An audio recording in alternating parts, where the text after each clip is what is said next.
Hey everyone, I'm out here in the garage with the Acura RL, and what we're going to be doing today is replacing the fuel filter. So stay tuned.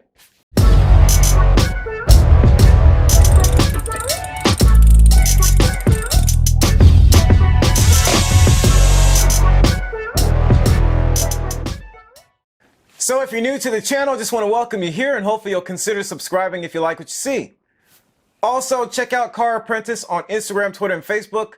I actually just started posting pictures and videos on those platforms, so hopefully you'll consider following me on those platforms. Again, Car Apprentice on Instagram, Twitter, and Facebook.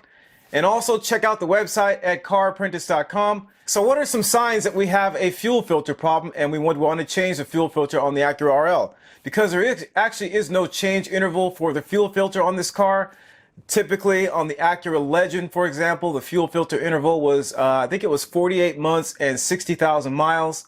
And on this car, there actually is no interval. So really, you change the fuel filter on this car when you notice that there are some issues possibly with the car running, the way it runs. Maybe it runs a little bit rough. So you want to do some diagnosis and kind of rule out any other components and narrow it down to the fuel filter possibly. And also, if you have a tough time getting your car started, that could be possibly caused by the fuel filter. So one test you can do is a fuel pressure test, and that will help to eliminate or possibly identify the fuel filter as a suspect. And so I did a video on that for the Acura Legend. I'll put a link somewhere in this video or in the description below to that video. You can check it out. I may actually do a video on the fuel pressure test on this car too, just so we have that in our library here. So let's go ahead and get into changing the fuel filter on this car. All right, so let's talk a little bit about precautions. Because we are working with gas, we want to be a little bit smart here, have some common sense when we're working with gas. First thing is, I'm doing this procedure with the engine cold. That is very important. I would not do this procedure with the engine warm.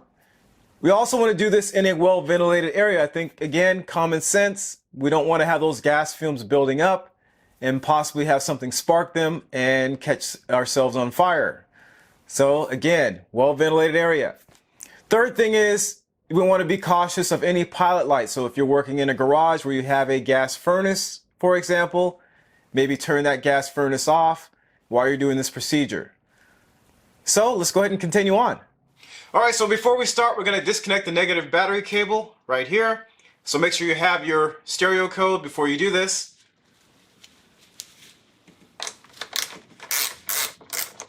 That's a 10 millimeter, by the way. Go ahead and take that off. Set that aside. Okay, so I've stuffed some paper towels around here to catch any fuel spills. I also have a metal pan on the ground, so we're ready to go. Next, we'll relieve our fuel pressure. So there's a bolt right here. You just turn that one turn counterclockwise. I also am going to open the fuel filler cap to help make sure that we get all the fuel pressure out of the system.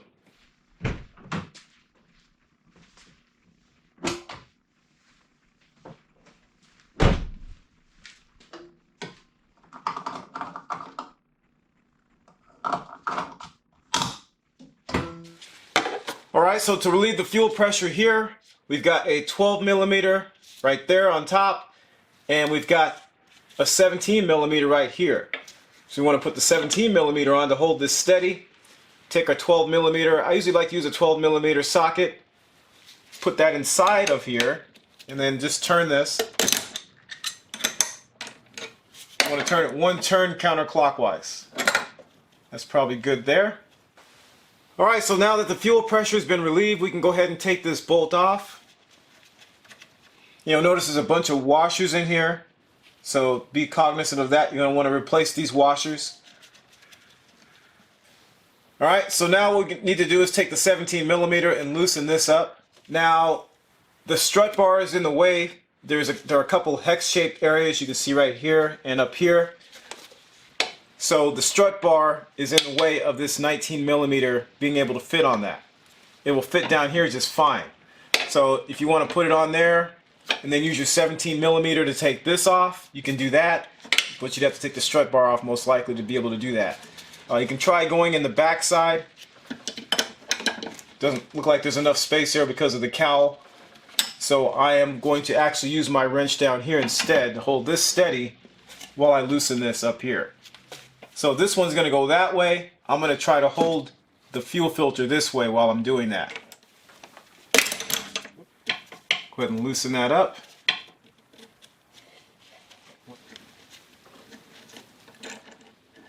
Take that out. There's a washer right there. So again, 3 washers. I'm going to stuff some paper towels in this opening too, to catch any fuel that might spill out while we're doing this procedure. So before I take this line off down here, I'm going to undo the fuel filter first, because if I take this off, what's going to happen is we're going to have a bunch of fuel spilling out of here because there's fuel trapped in the fuel filter. So I'll put up a picture, but basically I'm going to take the wire harness off here first. So there is a tab right here. I'm going to pull that this way and then push down. Get that off this black bracket here. So you can see that's loose now. Alright, so now that I've got the wire harness off, you can see there is a bracket right here. So I'm going to unclip this cable. Unclip that. Next thing I'm going to do is take this whole thing off as an assembly off the firewall. So there's one bolt right here. There's a bunch of bolts. There's one over here. I think there's one on this side. And then there's one back here somewhere. I'm not going to touch any of those other bolts. I'm just going to take this one off back here to get it off the firewall first. So that's a 10 millimeter. I'm going to use my ratcheting wrench. You can also use, of course, a socket on a ratchet.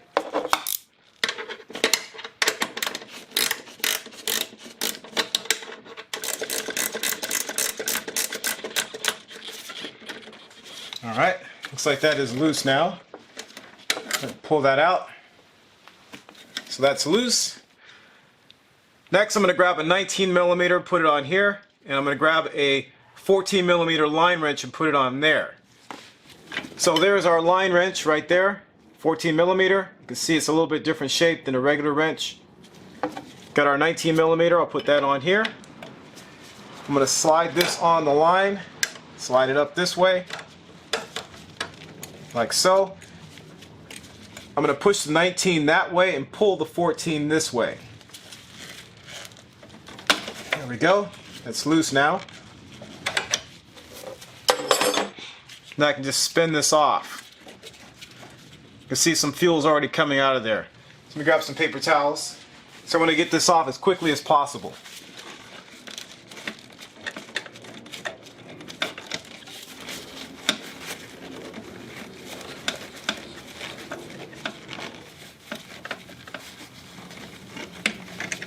Alright, just pull that out and then just pull the fuel filter out. Cover that up for a second. Alright, so now we've got this whole assembly here. What I'm going to do next is go ahead and take the fuel filter off this bracket. I've taken a lot of fuel out, I've drained a lot of that out of there, so we should be good to go now. Of course, make sure you dispose of it correctly. Put it in a container, maybe you can use it for your lawnmower or something like that. So 10 millimeter right there. Another 10 millimeter here, and another 10 millimeter on this side. None of these are particularly tight, so you can usually take them off pretty easily off the car. Here you go. There's that one.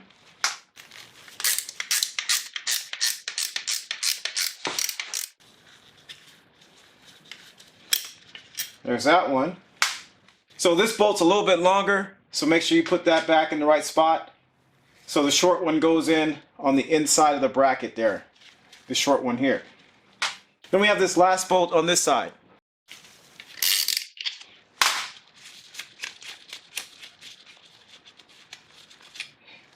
There we go. There's that one. That comes off. Then we just slide our fuel filter out like that.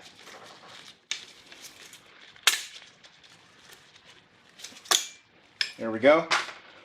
So there's our old fuel filter, and we've got our bracket right there.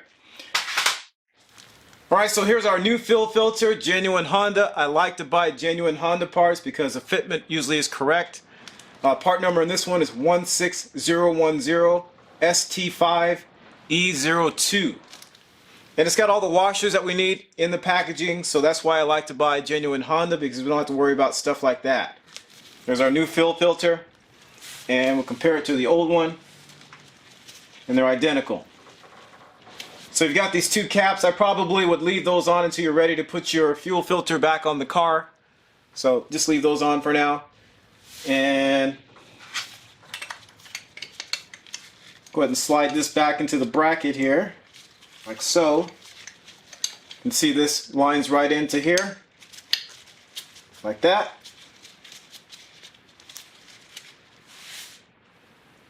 Okay, so there it is, all set and ready to go. I'm going to put this bolt on first so I can close that up. So that's the long one, remember that. It goes over here. Alright, so we've got that started now. It's going to finish it off here.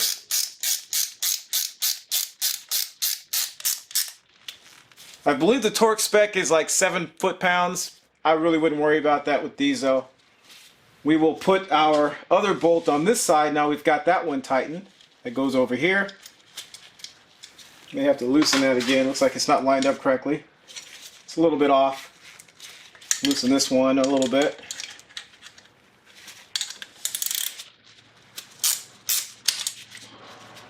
Put this one in now. See if that goes in. There we go.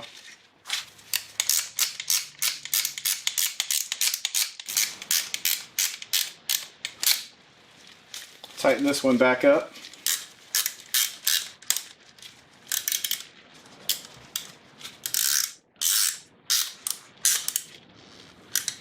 Now we'll put this plastic piece on that goes over here, like that.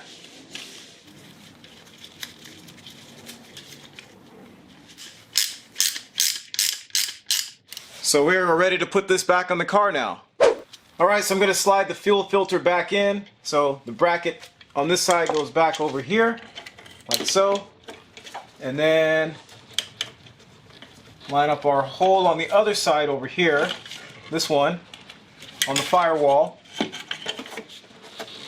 And I've got our 10mm bolt. I'm going to put that back in.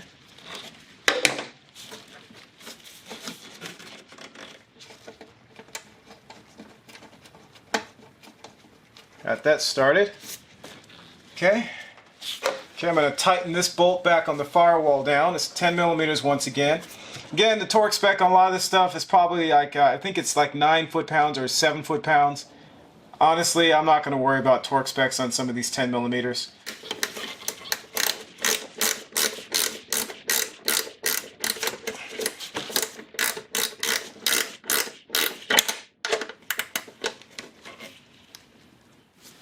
Cap came out.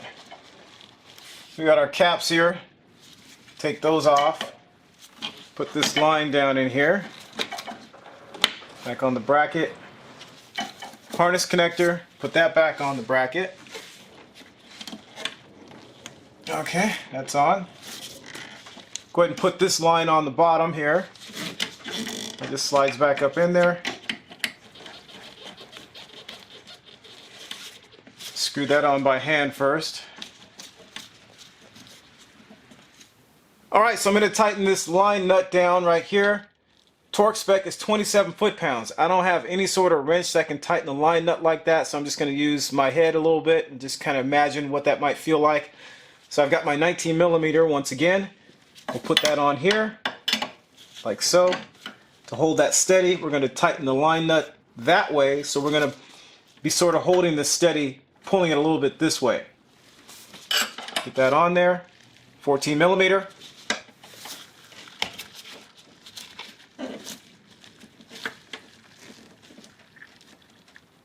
And I think that's about right there. So that's nice and tight. Alright, so here are the 3 washers that came in the kit. And so there's 2 large washers and 1 small washer. We've got our banjo right here. So I'm going to take this out. Paper towel out of there. So the rounded side of these washers goes up against the banjo. Like so. So I'm going to put one of these on here, the flat side against the fuel filter in that recess there. Set that on there. And then again, rounded side goes up against the banjo. So I'm going to put that on here on our special bolt there. Slide that on here. and screw it down.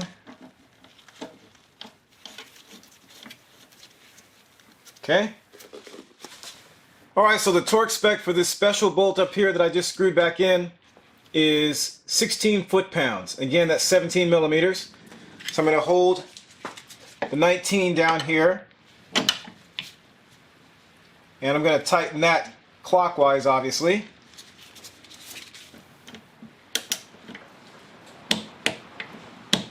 Okay, so that's tight.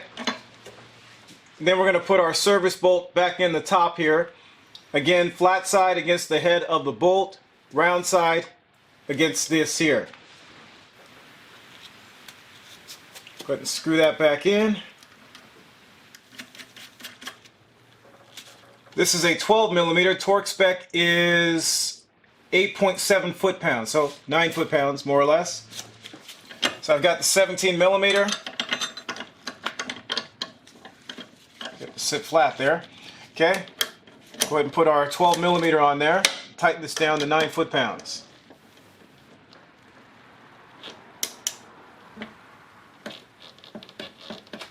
Okay, so that is tight. Don't forget to reinstall your negative battery cable and reset your stereo. And that's it. Alright, so there you have it. There's replacing the fuel filter on the Acura RL. Not terribly difficult. One thing I will say though is before you drive your car, I would probably let the car sit for at least 15 minutes to a half hour so all that gas evaporates that may have spilled in your engine compartment. And then also, before you drive your car, make sure you check to see that there's no fuel leaking, because of course we don't want to be driving down the road and have your car turn into a barbecue. So hopefully this information was helpful, and thanks for watching.